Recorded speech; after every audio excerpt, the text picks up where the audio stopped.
Hey hello. അപ്പോൾ അല്ലെങ്കിലും നമ്മളെന്ത് സംഭവിക്കരുത് എന്ന് ആഗ്രഹിക്കുന്നതായിരിക്കും നമ്മുടെ ലൈഫിൽ എപ്പോഴും നടക്കാറുള്ളത്. അത് പിന്നെ അങ്ങനെയല്ലേ വരത്തുള്ളൂ. അതെന്തെങ്കിലും ആവട്ടെ. അപ്പം ഞാൻ പറഞ്ഞു വന്നത്, കഴിഞ്ഞ 2 ദിവസം പനിയായിട്ട് ഞാൻ ലീവിലായിരുന്നു. ജോലിക്ക് പോകാനേ പറ്റിയിട്ടുണ്ടായിരുന്നില്ല. അപ്പോൾ ഇന്നൊരു സാറ്റർഡേ ആയതുകൊണ്ട് ഫുൾ ഷിഫ്റ്റുമാണ്. അപ്പം ഞാൻ ആലോചിച്ചു, എനിക്ക് പനിയും കുറഞ്ഞിട്ടുണ്ട്, ഇന്ന് ജോലിക്ക് പോകാമെന്ന്. അങ്ങനെ ജോലിക്ക് പോകാനായിട്ട് റെഡി ആയിക്കൊണ്ടിരിക്കുകയാണ് നിങ്ങൾ കണ്ടുകൊണ്ടിരിക്കണത്. ഞാനാണെങ്കിൽ രാവിലെ തൊട്ട് നല്ല എനർജറ്റിക് ആയിരുന്നു. രാവിലെ മെഡിസിനൊക്കെ കഴിച്ചു, ഫുഡ് കഴിച്ചു. ഇത് നമ്മുടെ വീട്ടിലെ പുതിയ കുറച്ച് ആൾക്കാരാണ്.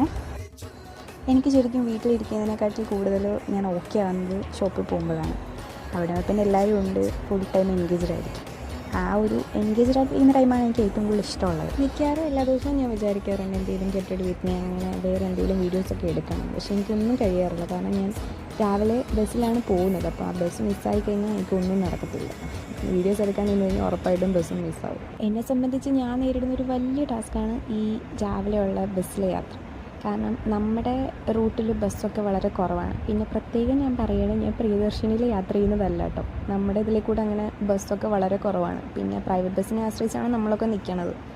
അപ്പോൾ ബസ്സിൽ ഡെയിലി സ്കൂളിൽ പോണ പിള്ളേർ, വർക്കിന് പോകുന്നവർ, അങ്ങനെ ഇങ്ങനെ കുറേ പേരുണ്ടാവും. അപ്പം നല്ല തിരക്കായിരിക്കും. പല ദിവസങ്ങളിലും സീറ്റൊന്നും കിട്ടാറില്ല. ഇനി സീറ്റ് കിട്ടിക്കഴിഞ്ഞാൽ തന്നെ വലിയ ഭാഗ്യം. അപ്പോൾ പരിപാടി കംപ്ലീറ്റ് ആയി. ഇനിയിപ്പോൾ യൂണിഫോം ഇടുക, ഹെയർ സെറ്റ് ചെയ്യുക. പക്ഷേ നിർഭാഗ്യം എന്ന് പറയട്ടെ ഗൈസ്, ഞാൻ തലകറങ്ങി വീണിട്ട് വന്ന് കിടക്കുന്ന കിടപ്പാണ് ഇത്. അപ്പോൾ ഇന്നും എനിക്ക് എന്തായാലും ജോലിക്ക് പോകാൻ കഴിയത്തില്ല. ഓരോ അവസ്ഥ.